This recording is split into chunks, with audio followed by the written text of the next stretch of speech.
Hello students, मैं रेनू बहुरा, associate professor zoology, government MS college Bikaner. मेरी आज की टॉपिक है ट्राइकोमोनास। पेपर फर्स्ट की टॉपिक है। तो सबसे पहले देखते हैं इसका क्लासिफिकेशन, वर्गीकरण। ट्राइकोमोनास का फाइलम प्रोटोजोआ, सब फाइलम प्लाज्मोड्रोमा, क्लास मैस्टिगोफोरा, सब क्लास जूमेस्टिजिना, ऑर्डर पॉलीमेस्टिजिना और genus trichomonas. Trichomonas is a parasite in vertebrates as well as invertebrates, inhabiting some part of alimentary canal. ये ट्राइकोमोनास जो है परजीवी होता है इनवर्टिब्रेट और वर्टिब्रेट्स के अंदर, और ये एलिमेंट्री कैनाल में पाया जाता है। It is cosmopolitan in distribution. ये कॉस्मोपॉलिटन है, कहीं पे भी मिल सकता है। The body is egg shaped और पियर शेप्ड। एनिमल की बॉडी एग के समान होती है या पियर शेप्ड होती है। पियर शेप्ड मतलब एंटीरियर रीजन से तो ब्रॉड होगा और पोस्टीरियर रीजन से narrow. 4 flagella spring at the anterior and. 4 flagella जो है वो ग्रुप में पाए जाते हैं एंटीरियर एंड में, from a group of basal bodies, और उसके नीचे जस्ट बेसल बॉडीज पाई जाती है जो पूरा मिल करके फ्लैजिला और बेसल बॉडीज मिलकर के बेसल बॉडी कॉम्प्लेक्स बनाते हैं। द रिकरेंट और trailing flagellum is directed posteriorly bordering and undulating membrane. जो एक फ्लैजिला जो है वो नीचे की तरफ डायरेक्टेड होता है पोस्टीरियर रीजन की तरफ, और वो अंडुलेटिंग मेम्ब्रेन बनाता है। 2 large striated parabasal fibers arise from the basal body complex। 2 जो है स्ट्राइटेड पैराबेसल फाइबर्स अराइज होते हैं बेसल बॉडी कॉम्प्लेक्स से। एक कॉन्ट्रेक्टाइल फाइबर पाया जाता है, द कोस्टा कहते हैं उसको। Costa runs along the line of attachment of the undulating membrane, और ये लाइन ऑफ अटैचमेंट जो होता है अंडुलेटिंग मेम्ब्रेन का वहाँ पर पाया जाता है। The body is supported by cylinder of microtubules. Animal की बॉडी माइक्रोट्यूब्यूल्स जो है उससे सपोर्टेड रहती है, सिलेंडर होता है माइक्रोट्यूब्यूल्स का। द एक्सोस्टाइल कहते हैं उसको, एक्सोस्टाइल कहते हैं। It frequently projects from the body as spike and serves to anchor the animal while it feeds. और ये जो है बहुत कम केसेस के अंदर बॉडी से प्रोजेक्ट होता है स्पाइक की तरह, एक जो है जैसे पॉइंटेड रीजन होता है उस तरह से ये निकला रहता है बहुत कम केसेस के अंदर, और एनिमल को जो है एंकर करके रखता है फीडिंग के दौरान। The endoplasm contains an Oval nucleus with few nucleoli. Endoplasm के अंदर न्यूक्लियस पाया जाता है जिसके अंदर न्यूक्लियोलाई प्रेजेंट होते हैं काफ़ी सारे। The broad anterior end of the body bears ventrally a cytostome. जो चौड़ा रीजन है वहाँ पर, एंटीरियर रीजन का जो चौड़ा रीजन है वहाँ पर एक साइटोस्टोम पाया जाता है वेंट्रल रीजन पे, and it is used for ingestion while feeding holozoically. और ये इंजेशन करने के काम आता है, फूड को इंजेस्ट करने के लिए। होलोजोइक फीडिंग मैकेनिज्म पाया जाता है प्राणी में, और दूसरा saprozoic mode of feeding is also found in the animal. दोनों मोड पाए जाते हैं, सेप्रोजोइक मोड ऑफ फीडिंग और holozoic mode of feeding. Reproduction takes place exclusively by longitudinal binary fission. Reproduction longitudinal binary fission के द्वारा होता है। अब देखिए इसका डायग्राम।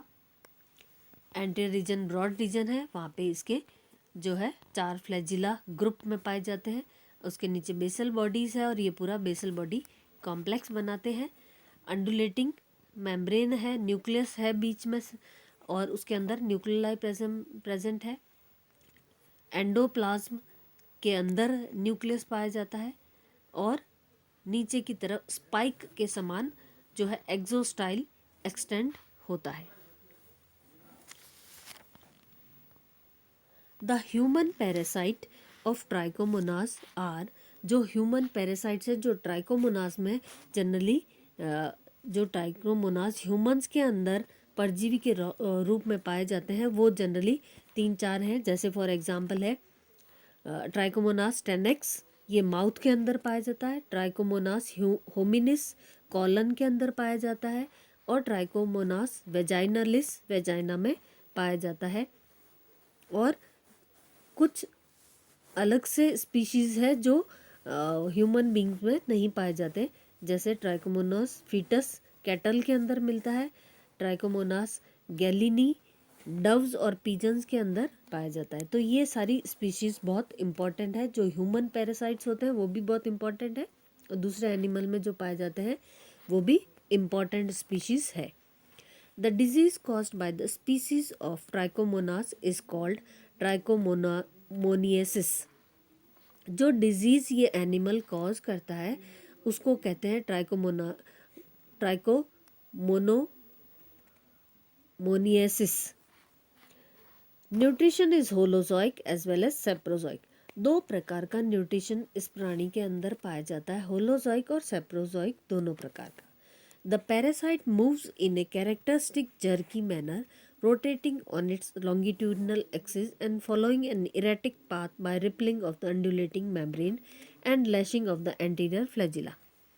मूवमेंट जो है इसके अंदर एक तरह का जर्की मूवमेंट होता है, और ये जो है लॉन्गिट्यूडनल एक्सिस जो एक्सोस्टाइल होती है उसके ऊपर ये रोटेट करता है, और उसके बाद में एक पाथ फॉलो करता हुआ और अंडुलेटिंग मेम्ब्रेन जो है उसके अंदर मूवमेंट होता है, और लैशिंग मूवमेंट होता है जो एंटीरियर साइड में फ्लैजिला पाए जाते हैं।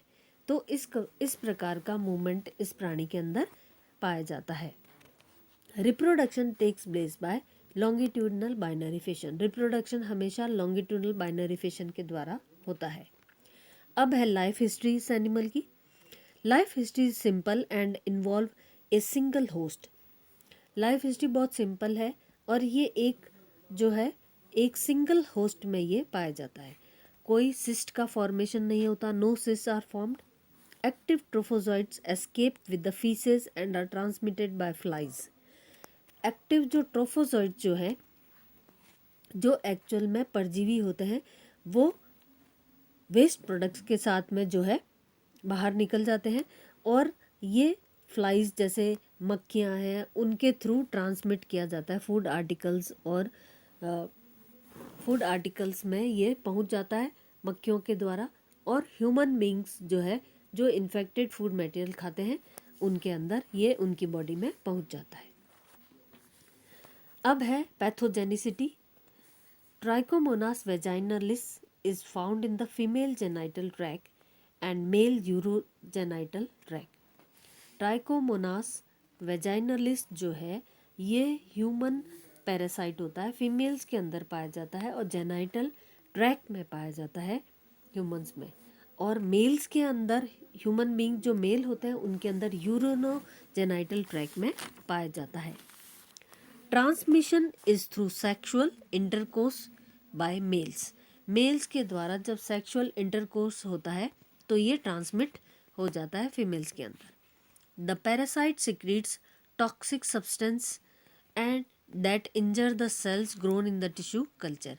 और ये सेल्स को रप्चर कर देता है जब ये पैरासाइट से इन्फेक्टेड हो जाते हैं ह्यूमन बींग्स, तो एक टॉक्सिक सब्सटेंस सिक्रीट होता है और उससे ये टिश्यू कल्चर के अंदर जो सेल्स ग्रो कर रही होती है उसको इंजर कर देता है, और it causes leucorrhoea in women.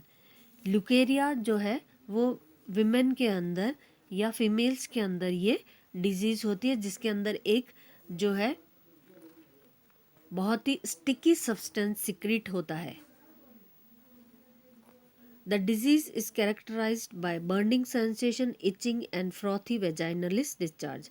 White sticky substance जो सिक्रीट होता है उससे इचिंग होती है, बर्निंग सेंसेशन होता है फीमेल्स के अंदर। नेक्स्ट है Trichomonas buccalis is found in mouth of और बक्कल कैविटी। ये माउथ या बक्कल कैविटी में पाया जाता है। It is practically harmless. ये ज़्यादातर जो है हार्मफुल नहीं होता है। Infection spreads through kissing and use of infected articles like utensils.